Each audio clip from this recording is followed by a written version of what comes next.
Complex on the screen, healthcare in between.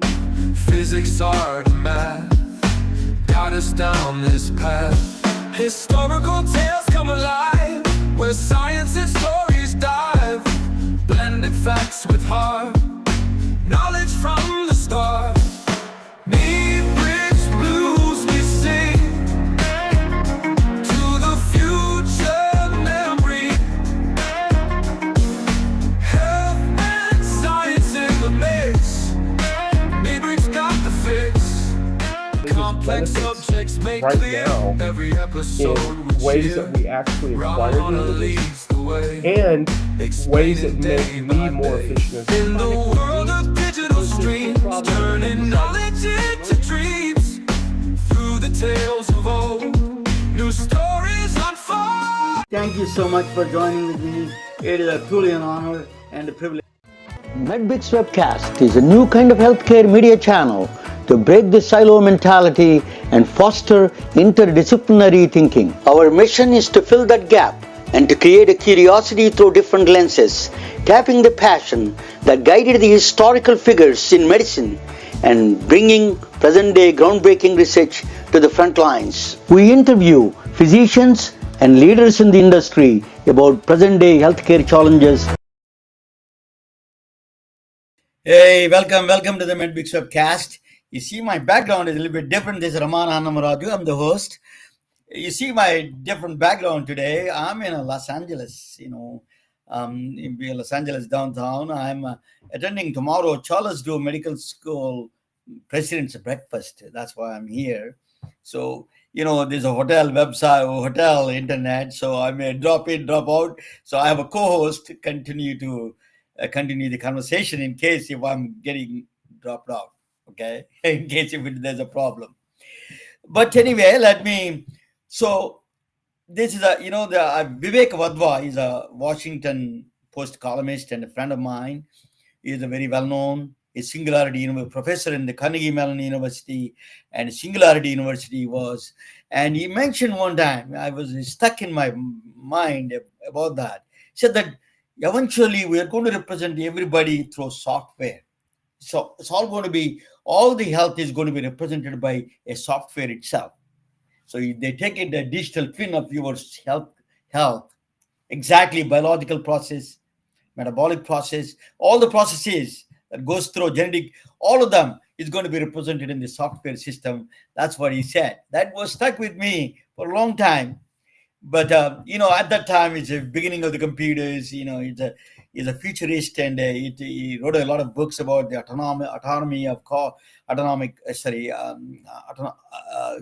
the Tesla cars and all those self-driving cars. He wrote a lot of books about it.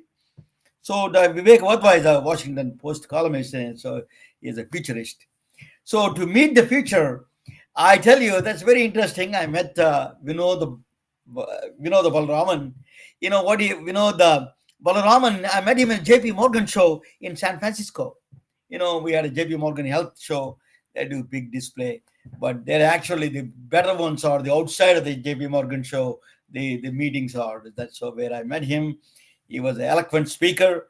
I liked it. So I wanted to listen. He said that he was using an AI platform for this kind of a clinical outcomes to identify the patients, and he reduced the cost of the drug development. Drug development is $1 billion. An average drug costs $1 billion. I used to live in Atlanta. When Atlanta, there is a John Kapoor. I don't know whether you know him. He's very notorious and good and bad. So when he took drugs that is, if it's not a potential for $1 billion, he took those markets and then remarketed through his channels. That's where he made the money. So he opened a company. Bala was another gentleman from same state as Balaraman. He's a Bala, his name. He started this company, the Horizon, and he made a lot of money. In fact, he is very good. So, that actually. So anyway, the Balaraman is IIT graduate. Indian Institute of Technology is a premier institution from India. He's a Madras, where my brother was he passed away. My brother was a professor there. He was a lecturer there in electrical engineering. And then I used to visit him in summer. I enjoyed Madras. I used to go to all the cafeterias, all the hostels. So he's from IIT Madras. Then he went to, then he was in several hats he was wearing. He was in Accenture CEO. Michael Sutcliffe is a good friend of mine, and I interviewed him a couple of times. One time, then that he is also in several companies. He went to Purdue University. He did MBA in Booz Allen, and he was a. So let him explain all these things. Let me bring him to the main stage. Vinodh Balaraman, welcome to the Vinodh. Welcome to the MedBix webcast. Thank you, Ramana. Thanks for having me, and it's indeed a pleasure. Explain a little bit background of yours. I may miss something, and can you expand your background a little bit more? Sure. I think you mentioned some elements of it. Of course, after the undergrad in IIT Madras, did a master's at Purdue in industrial engineering, got an MBA at Chicago Booth. But basically, I at this point in my life, I'm a serial entrepreneur. Having I run a startup in the life sciences AI space called KolateAI. Previously, founded another startup as well. But I've been in the corporate world, as a healthcare exec and leader, and built businesses, including at ZS Associates, where I was a senior partner. And also spent some time at a company called Atos, where I was a senior vice president running the digital health business. You did hematopathology. Just can you mention that hematopathology a little bit? Yeah. So that was my prior startup, where we were looking to, we were building an AI, to essentially function as a hematopathologist, read what's called peripheral blood smears, which are a single drop of blood that is put on a glass slide, and today it's manually analyzed by a pathologist to come up with potentially diagnosis of disease, right? So, and we were looking to use the AI to do all of that, right? So, analyze and count what was visible in the image, and then build it out from there. So this is going through its own clinical trials at this point, right? So yeah. So let me ask you. Then I'm going to come back to the main stage myself. Is a little bit of a, I'm not in my regular place, so a little bit of a challenges here for me. But let me ask you before let me just hide this. Okay. So, let me ask you questions on your AI. What is everybody talks about AI. What is the AI in the context of your understanding? What is the AI actually? At a general level, right? AI is just general level, yeah. Exactly. AI is, as the term says, it's artificial intelligence, but it's essentially having machines mimic in some ways, in best they can, how the human brain works, right? So learn like a human, identify patterns, but the benefit of having a machine do it is it can do it in the eventual iteration, and even today it can do it much quicker, and go through much larger amounts of data in almost infinitesimal amounts of time relative to a human brain. The human brain still has many advantages, but AI is working its way there, one step at a time, right? It has its own intelligence, right? It's some extent a machine intelligence, but it has intelligence in some way, not only just following a brute force data, but it is understanding a little bit of this our processes a little bit, right? That is correct. So that's called, there's different forms of learning. It's machine learning, which has really in the renaissance of AI, machine learning has underpinned much of that, right? And then there's deep learning, and then now, there's what's called generative AI, which is more about content creation and so on. But yeah, the AIs, as you said, at the root of it, they're looking at historical data about something, and then they're learning from it in order to sort of get to predict an outcome, okay, from that. So they take some inputs, and then they try to determine, based on those inputs, what should the output be, looking at all those inputs that have happened in the past, and with all those inputs in the past, what was the output that happened before. So and then they try to extrapolate that to a future situation, right? So that's You ventured into the drug development of. You're in New Jersey. All the action of the drug developments are there's all the labs and all the pharmaceutical companies are headquarters in New Jersey. Pfizer is one of them. So you ventured into the drug development area. They wanted to take this artificial intelligence into the drug development. Tell us that journey a little bit. If you can give us a little bit of background on that one. Yeah, it's a very important question for at least from my perspective, right? The journey started. It was motivated by a personal situation, right, where one of my close relatives, has been a long-suffering patient with rheumatoid arthritis, and has had this. She contracted this at a young age, in her mid to late 20s. Now she's in her mid 60s. But she's been living with this, and over the years has tried many experimental therapies, right? All of the problem that she had, of course, was it was never clear what would happen or what kind of outcome would occur with each therapy, including stuff that got approved. Even then, it wasn't that clear, right? So eventually, ended up having not necessarily good reactions to many of these, and so led me to thinking, why can't we leverage some of the technology that is available and coming into play, like AI, as well as all this electronic health data that is coming in, and put that together to develop something and predict how a therapy will impact a patient, right, at an individual patient level. I mean, today they do develop these things, but what is known about these therapies is really what is studied at a large group level, and even that they only know well after the fact, right? They don't know any of this before they actually try anything out, right? Just we mentioned is a machine intelligence, right? It's a biological complexity. Human body is a complex system, right? So how does it really, in the drug development, you are simulating in a way virtual patient in that sense?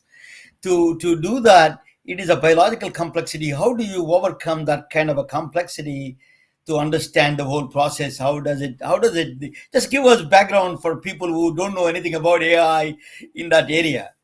Yeah, so I mean, just to give you the context of what we're doing, what we have at KolateAI is a patient level clinical events prediction and targeting platform that delivers precision medicine to clinical studies, right? So and the way we get there is we train our models by therapeutic area. We pre-build these AI foundation models that have looked at cross-industry data sets comprised of private and public clinical trials data, as well as what's called as real-world data, which is like post-marketing when a drug is used, right? So that forms the basis of what we learn about patients and their diseases, as well as potentially the impacts of drugs on the situations that they are in, right? Let us talk about the data a little bit. You just mentioned the data. Is it the data? Is it synthesized data or real data, or some of them are all mixed together?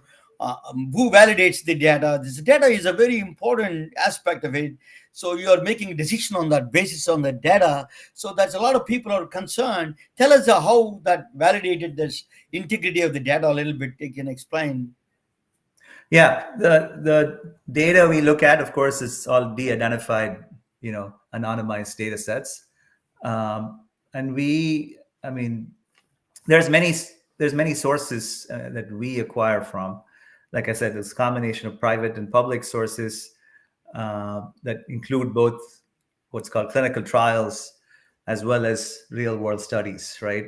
And many of these, many of these bodies, put together, like put together or publish this data for different purposes, and we've obviously acquired these data sets in different ways, right? So they, yeah.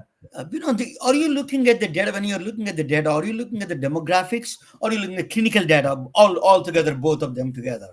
All of the above, right? So I mean, at the core of it, this AI is so data hungry, right? So, and the cool thing about it is, you don't know what is going to drive the patterns and what's going to drive the impact of a therapy on a patient, for example, right? So it's going to be a combination of demographics, psychographics, phenomics, phenotype, genotype, right?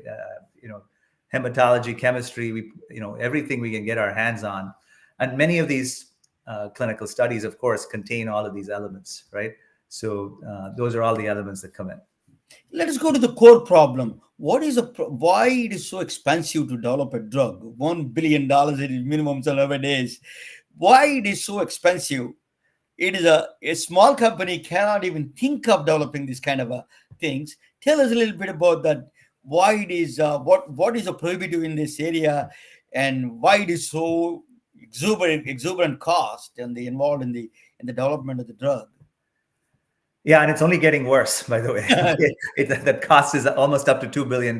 So the reasons are many. I mean, at the core of it, there is a tremendously high failure rate in these clinical studies, right? So there's like a 90% failure rate in clinical development. Now, even before you get there, there's all this preclinical work that needs to be done. So you need to sort of identify a target, and then a mechanism of action, and then identifies an agent that is going to act on this target that has an impact on the disease.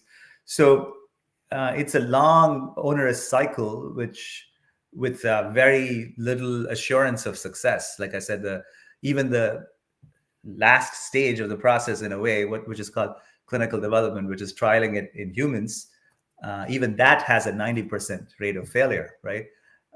And some of the reasons are why we got into this in the first place. There is no visibility to these upcoming study clinical events, so you have no idea of the direction it's going to go before you get into it, right? And you certainly don't know what kind of patient-specific impacts it's going to have, right? Because those are all some of the problems that make it very onerous. And at this point, as the years pass by, we've developed quite a bit of drugs. Some of the so-called low-hanging fruit are going away. So obviously you're left with the more, as the science is advancing, but you're left with not the low-hanging fruit anymore, right? You started a KolateAI, Kolate, if I say it wrong, right?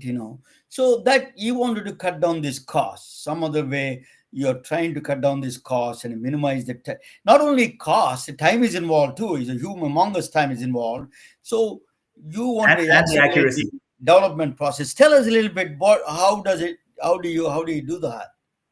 Yeah. So as I mentioned earlier, KolateAI is a patient-level clinical events prediction and targeting platform, right? So we're going to find, like we train these AI foundation models looking at the body of evidence in a particular therapeutic area. So they're specific to therapeutic area, and we look at any various sources of data that we have obtained, and we predict and identify the best suited patients for a therapy, right? So we know how every patient and what kind of clinical outcomes that patient is going to have in terms of the efficacy as well as safety, and that is, of course, that can be used to sort of screen and enroll the best suited patients into a clinical trial, so that you're not going to end up with people for whom the drug doesn't work. So dramatically improves your chance of success. And then we can also do much better characterizations of the best patients, even, which is helpful from a post-marketing perspective as well. And then assist comparing in an apples to apples fashion the target therapy with other therapies as well, right? So the basically lead optimization is the biggest advantage in your system, right? A lead optimization, identifying the patients, so can reduce you can predict the outcomes, and so you can get mostly drive in the positive side of it rather than trial and error method. To that is your goal of that KolateAI. Yeah, without so you have the crystal ball visible before you go into it, which can lead to, you can do many things with it. You can enroll and screen the best patients. You can also do more true emulated apples to apples comparisons of your therapy with others, right? And things like that. So yeah, you're truly disruptive in this process. You're taking on a big elephant. But let me ask you that it's a bigger question, is that people who have the billions of dollars, pharmaceutical companies, are obviously, you're looking for them to be adopting your system. So they have a billions of dollars, but they have workflow. And how do you integrate their workflow? That's a big challenge, right? Because they have their own systems, and they're kind of a bureaucracy in a way. Drug development is a huge bureaucracy in a way. So how do you integrate them? Is it that? Let me shed some light on that kind of thing. Yeah, so our platforms are, it's software as a service, right? So it runs on the cloud. Without getting too technical about all this, right? It runs on the cloud, and it can be, we can have the so-called, the control planes by which the users can log in from wherever they are. But the data itself, can reside to the extent, including any data that we would ingest from our client on the studies that they've done. That data can stay where it is. We don't have to move any of that, right? So, but we are able to leverage that, incorporate that into our cloud-based models, which run as a SaaS, right? And so you're trying to your clients are basically pharmaceutical companies, right? There are a lot of drug development companies. And biotechs. Where do you get involved? Phase 1, phase 2, or phase 3 level? Where do you get involved in the clinical process? That's a good question. So typically typically phase 2 or 3, and also post-marketing real world studies, but also sometimes in phase 1, where we're able to find ways to model the current drug, right? Using either evidence that we've seen in the past or proxies, right? So, but it's more typical at phase 2 or 3 and in post-marketing studies, real world studies, right? Did they use it in a pharmacovigilance side, like the drug is already developed, and follow that? What are the side reactions, or what are the things are going on with that drug? Do you follow that one, or you're not in that space? Not so much in the pharmacovigilance, because it's just that gets into, that gets into more of just studying the actual effects, but it can be, right? Because we do this post-marketing studies as well, right? But the real value of using our product is that you can actually do true apples to apples comparisons of your therapy with somebody else, right? So that can be applied in the pharmacovigilance side too. Let us talk about regulatory aspects of it. How much regulations you are under it? What are the things that as a company you have to go through, or the people who are adopting your AI software, they need to AI model, how much they need to go through? Is it any additional burden on them or you, or the regulatory burdens? Do you have anything? Yeah, so since our software and platform is meant to be a decision support and assistance tool. We don't have to go through the an FDA approval, pre-marketing approval of our product, right? But of course, yeah, drug developers, they need to get approval for their drug, right? So, but our product can be used, incorporated if they're, for instance, they're using it to screen in and enroll the best suited patients. Then it gets embedded into the study protocol itself, okay, as potentially like an inclusion criterion, right? So where the model output and score is used as a criterion to determine if the patient has taken it, right? I'm going to bring another friend of mine. It's a very close friend of mine. Is Sudhir Chanani. Sudhir, he's from Connecticut. He's going to join with us, and he does a lot of this. He is asking a question: is that can we apply this AI to the supplementary? He does a lot of turmeric things. Let me bring him to the table. Sudhir, welcome to the MedBix webcast. An old friend of mine, old dog, MedBix webcast. Tell us a little bit about you, Steve. And Yeah. Okay, thank you, Ramana. Good to be here, and nice to meet you, Vinodh, as well. Thank you, indeed. Yeah, like Vinodh, I'm also a serial entrepreneur. I've done a number of ventures from semiconductors to software, SaaS businesses as well. And my latest venture is with polyphenols, water-soluble polyphenols.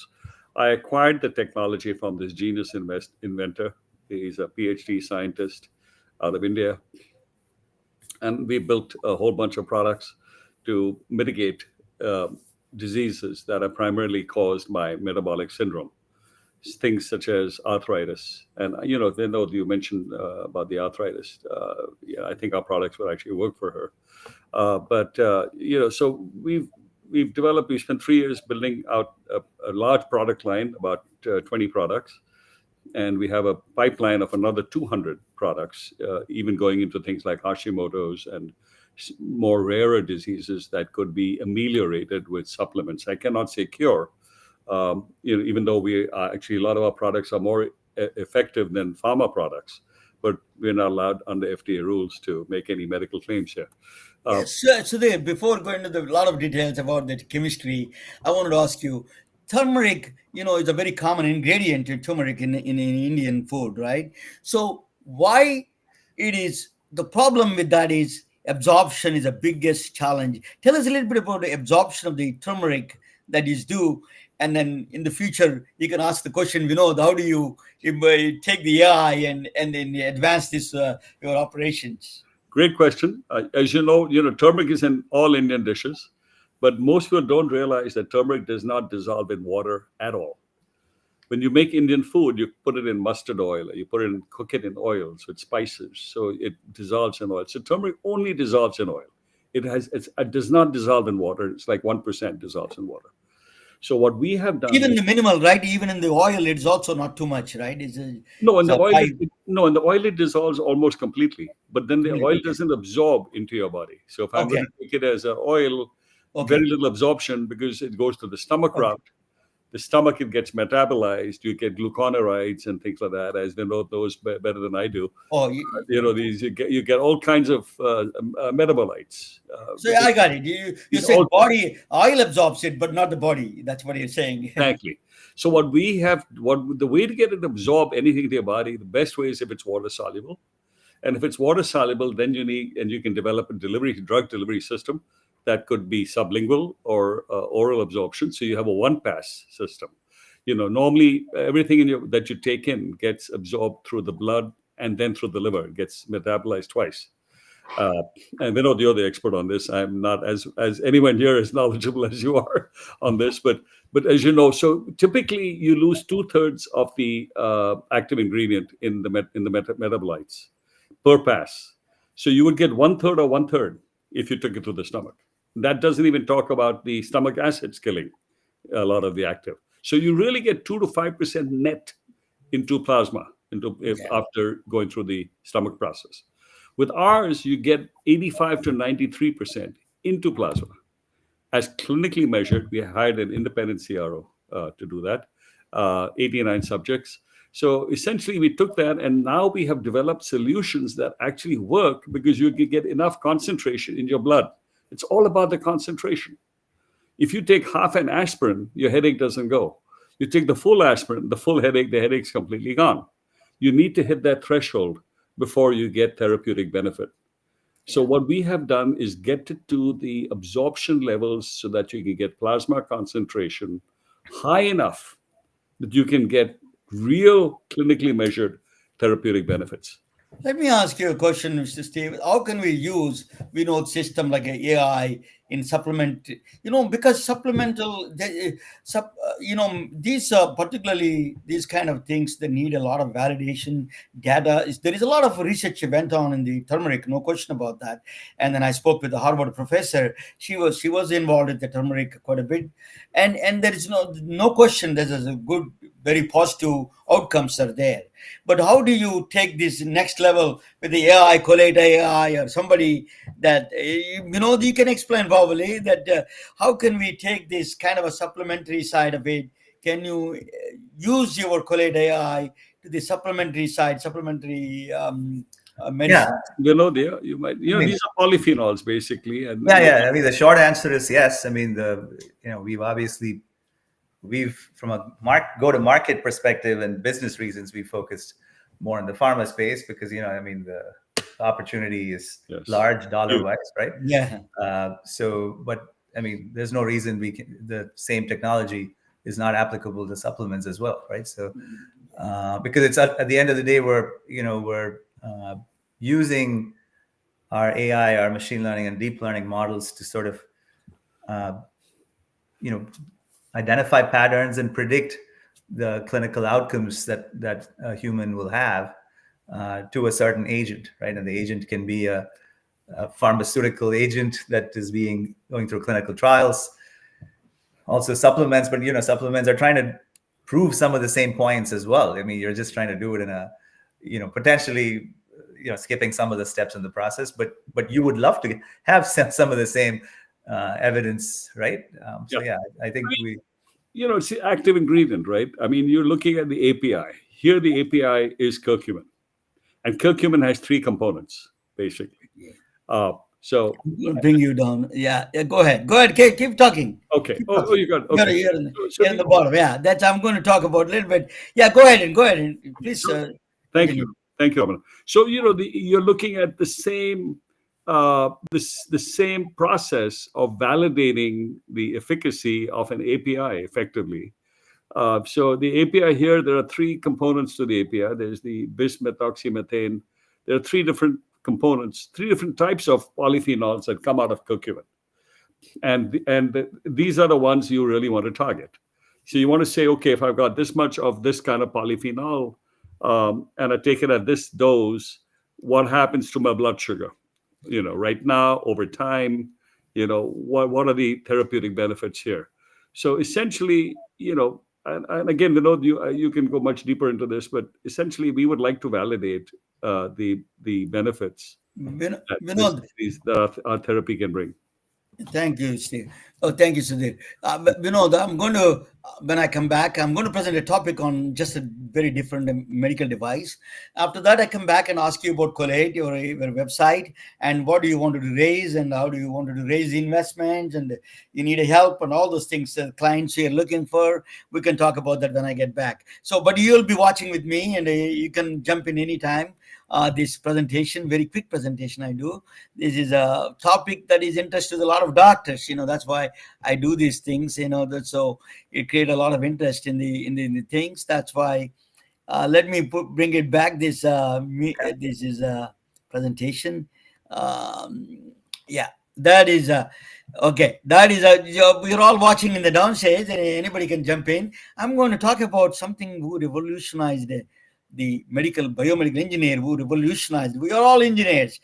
Steve is engineer. I'm a scientist, and he's an engineer himself. Vinodh. So we're all that came from that kind of background. We want to change it, disrupt the world.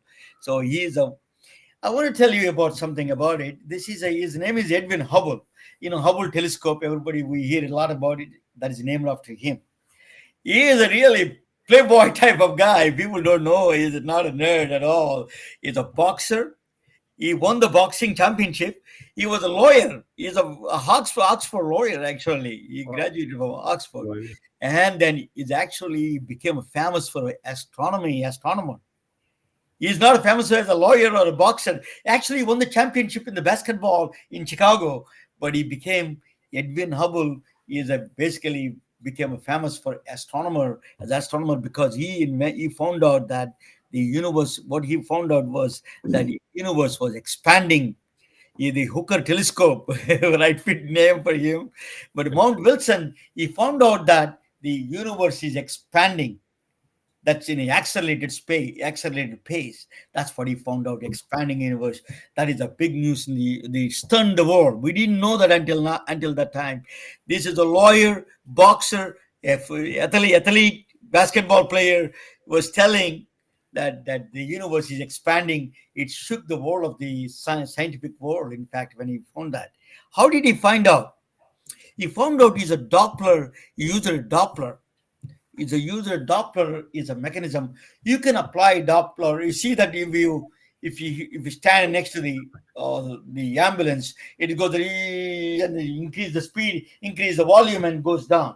Because when it coming down, there is the frequency, the wavelength goes down when it is coming close to you, and then when it's going away, the wavelength expands. So it becomes bigger. That is the problem of the Doppler effect. You can apply for sound, you can apply for light. It doesn't need to be any electromagnetic wave spectrum. You can apply the Doppler effect. That is the power of the Doppler.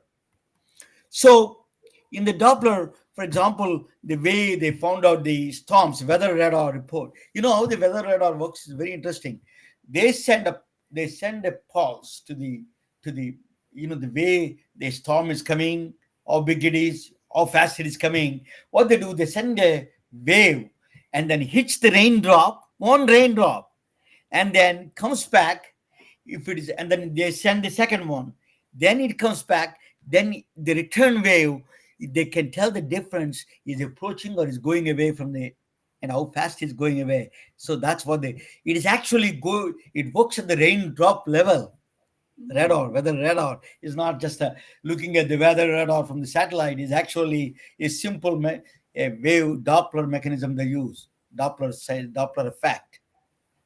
So this is a Doppler effect. There's a sound and light. You can apply for sound and light. Both of them, you can apply for sound, you can apply for light. So Doppler effect is a very profound. So eventually we are using a Doppler effect in the ultrasound. So you can do, that I used to sell a lot of ultrasound machines. You can do from the ankle, you can do from the ankle to you can do orthoclerosis diffusion in the body. You can do the legs bilateral Doppler, in the vascular Doppler, abdominal is a testicle Doppler. You can do the pelvic. You can do the abdominal Doppler. You can do aorta Doppler, where people can Then the biggest one is the heart echocardiogram. Is the biggest one. Abdominal, liver, kidneys, all the abdominal you can do. Transcranial now. There is a Doppler goes all the way from the ankle to the top. The transcranial Doppler, it goes stroke volume, and carotid Doppler is the stroke, and transcranial is the next one.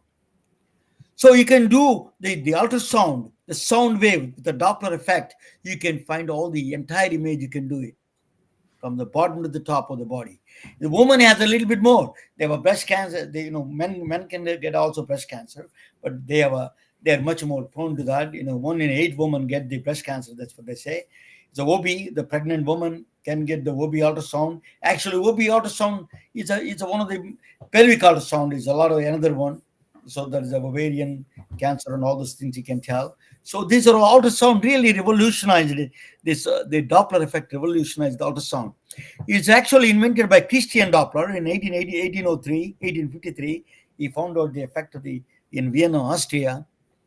Then George Ludwig is actually soldier. He's in Johnstown, Pennsylvania. He is in the military. He was experimenting on the animals actually. The first baby came out of the Dr. Ion Donald from the Scotland, actually, London, England. He did the first baby ultrasound. That is the one that found out in the 1987. Is not that 19 somewhere around before 87. I'm not saying that.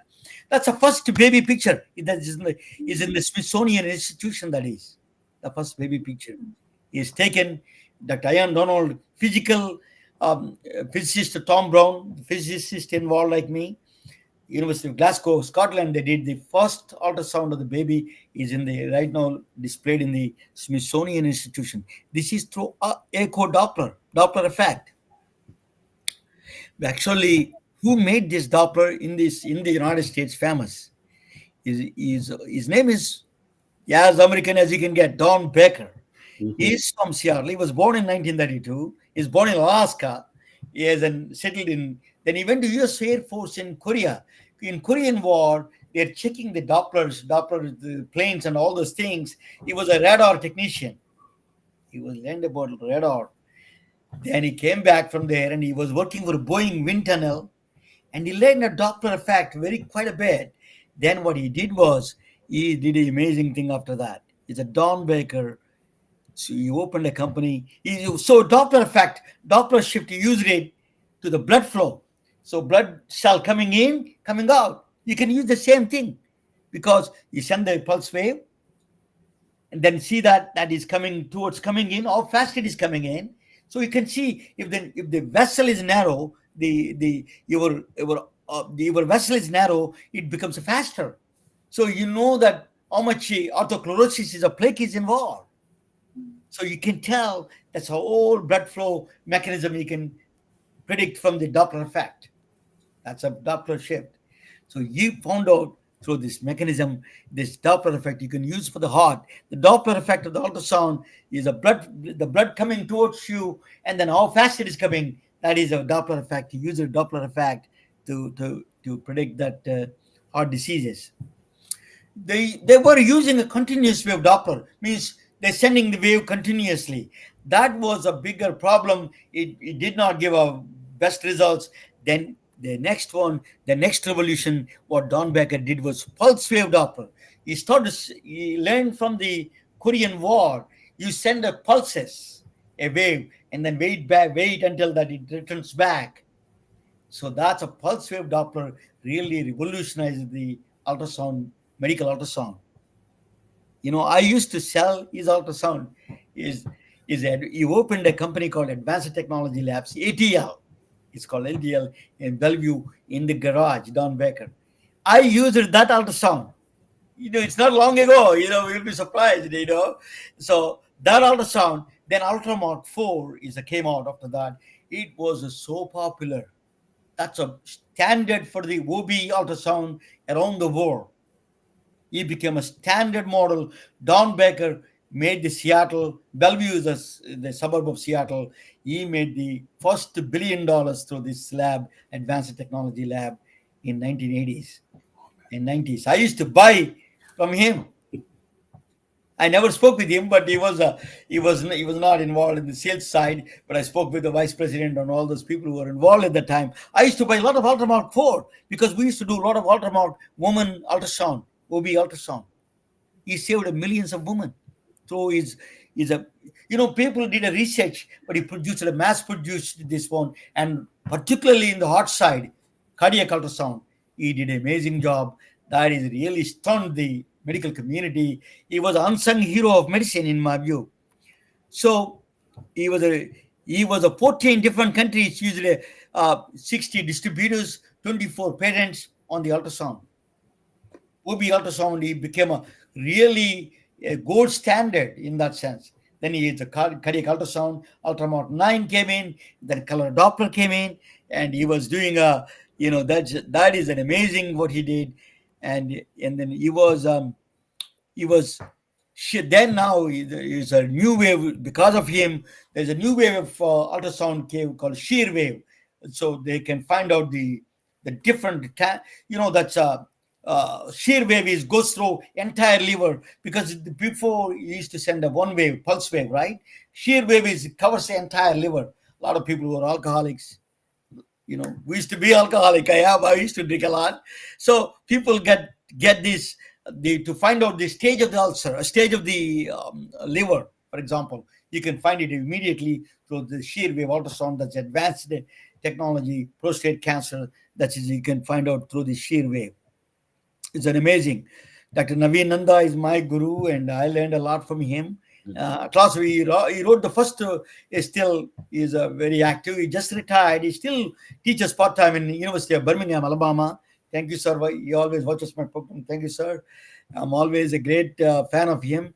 I attended so many of his, his seminars.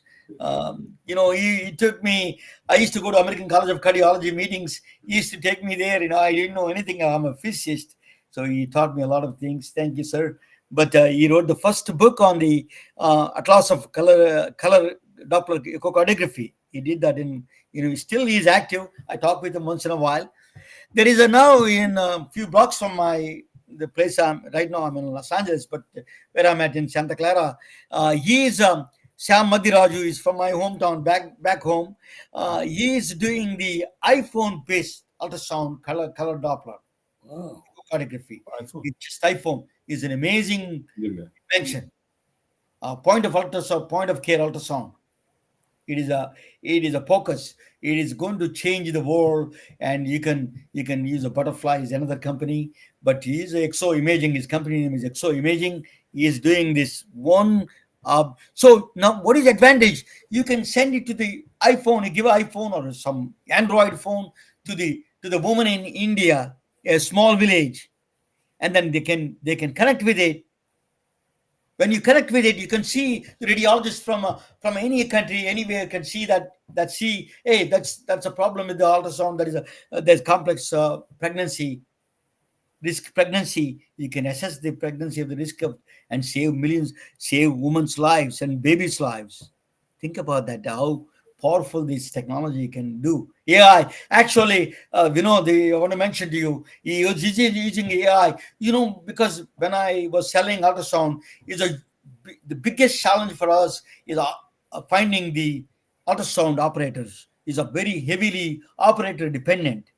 So the AI came in now. It's changing the scene of this whole game of the ultrasound, and AI is predicting prostate. For example, they have the AI to detect the prostate cancer automatically. The moment you put in the camera there, that ultrasound, it tells you whether that particular thing is a high risk, the prostate cancer. So there is a lot of things going on. Now you can do contrast bubble. You can deliver the drugs actually. You can through the contrast. You can move the sound waves and move the contrast bubble. Is the bubbles? Contrast. You can get the same quality. MRI and CT are big, right? Huge.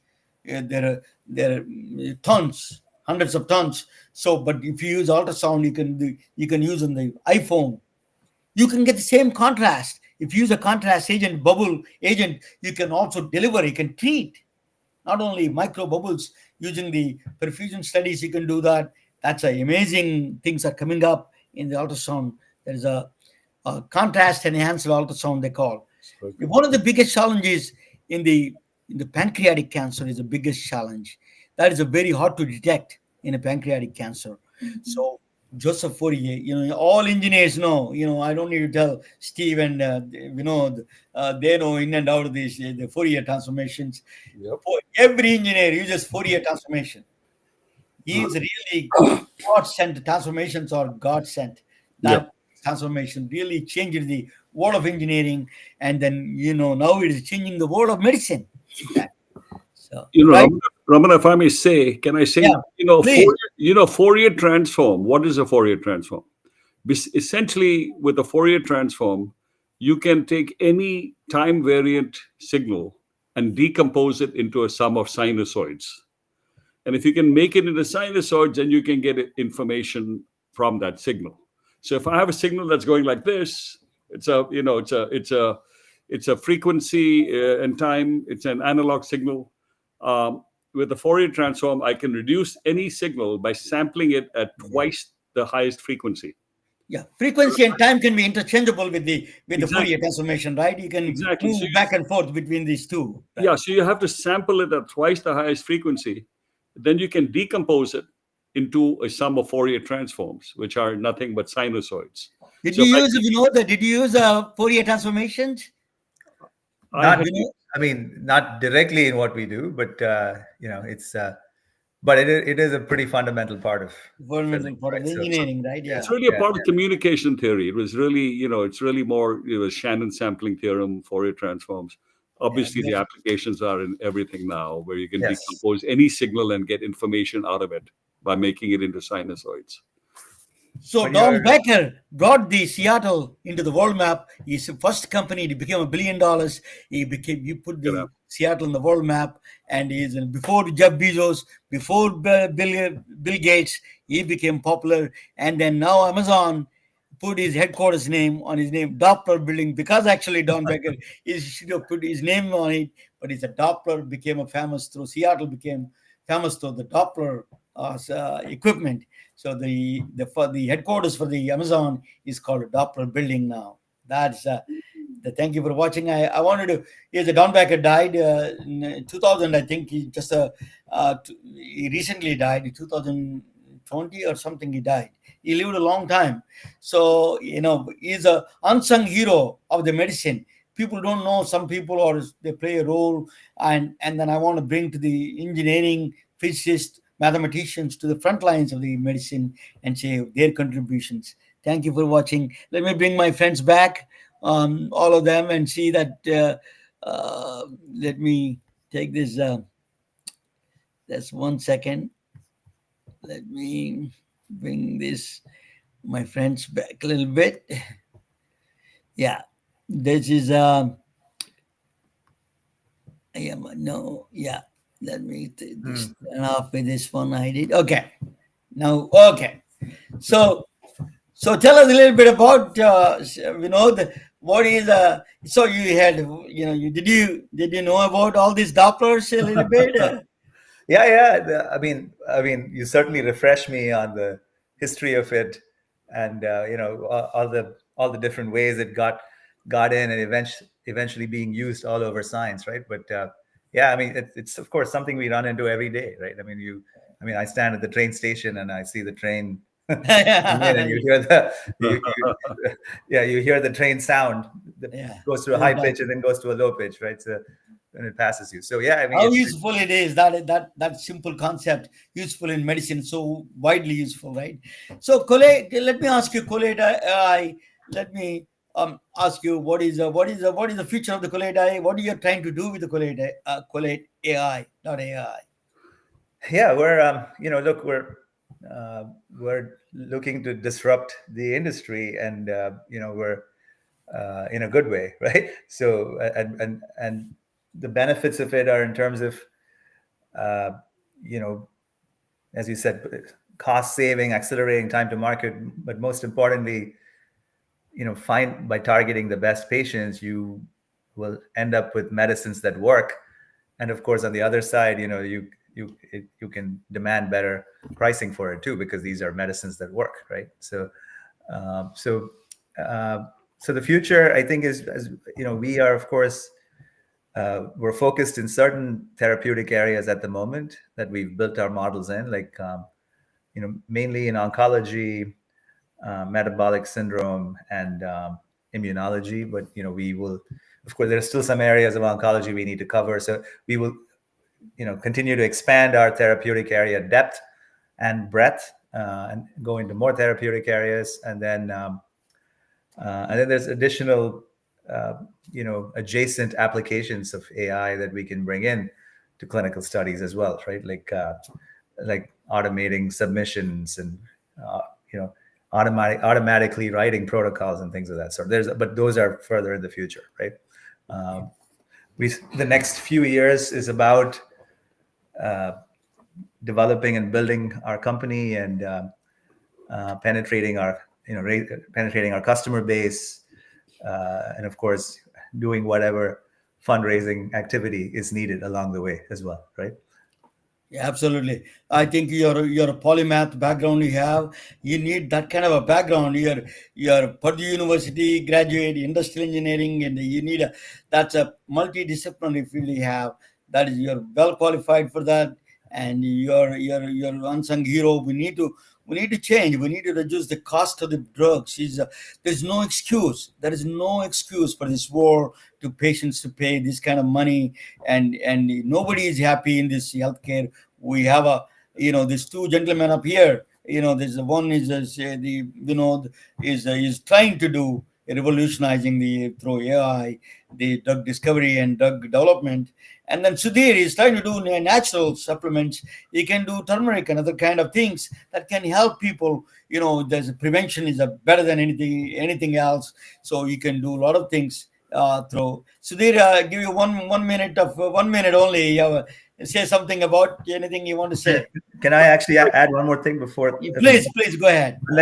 Unless you come back to me, either way is okay. So I will come back to you in a second. All right. Okay, go ahead, Sudhir. Just I 1 just minute. want to very quickly say, and I don't want to make any pitch anything, but these are the kind of things what we've done with our products. We productized it so we can actually get them into the market with simple solutions that actually will actually work. So basically, the whole idea we are focused on is to lower the cost of getting your medical issues resolved. It doesn't matter whether you do it through prescription drugs or the supplementation. Your objective is to get well. You're sick, Yes. to get well.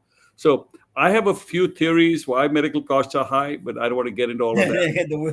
There's a lot of theories. But I think one of the good things is if the FDA allows supplements to put label claims on it, like you're able to say things like that it does improve blood sugar, for example. You cannot make those claims now.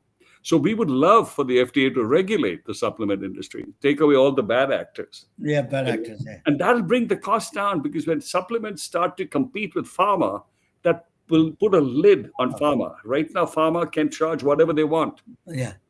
I usually would turmeric. That thing's very good. It is very effective. I loved it. Actually, Dr. Japra was using it in the so it is a very good one. Thank you so much. Thank you for giving us that. So, Vinod, tell us what is. Give us a final. You're the final word for you. No, I was gonna. So what I wanted to say is, of course, we're, where we are now. We're pushing to scale our company, right? And so we are keen to continue our discussions with folks in the pharma and biotech world. But medical doctors are a very important part of what we do. I mean, because they end up being consumers and users of what we do in a biopharma or medical research context. So we also work with, we have medical doctors on our clinical advisory board as well, right? So we are keen to talk with folks that are MDs that may have an interest in learning more about what we do. Keen to talk to biopharma companies, and of course the other side is where fundraising, right? So if anyone has got an interest in potentially investing, KolateAI, KolateAI, KOLATE.ai. Vinodh Balaraman, if you do Google him, you will see him. What you're doing is, that you're taking a big elephant and trying to reduce the costs. That is a noble job. At the end of the day, that we are all trying to disrupt the process and reduce the cost of these unbearable amounts of cost that involved with the drug development, and you're doing that great job. Thank you all for joining. It's truly an honor and a privilege to talk with you guys. Thank you so much. Thank you. Thank you. Thank you, Vinod. Yeah. Thank you so much, all of you guys. You're all best friends and good friends, and wish you all the best. This is truly an honor to talk with you guys. Let me. I have a little bit of new things going on here. I'm trying to. Thank you. Good night. Good night, all of you. We are retelling their stories through our patented designs that can be worn on scrubs, t-shirts, printed on conference bags, and endless other promotional materials. Daily Wear for Medicine is the first ever of its kind to create curiosity in medicine through visual art. We at MedBricks are celebrating unsung heroes of the past who made enormous contributions to the field of medicine. through our unique campaign called Daily Wear for Medicine. You can wear it, carry it, and give it.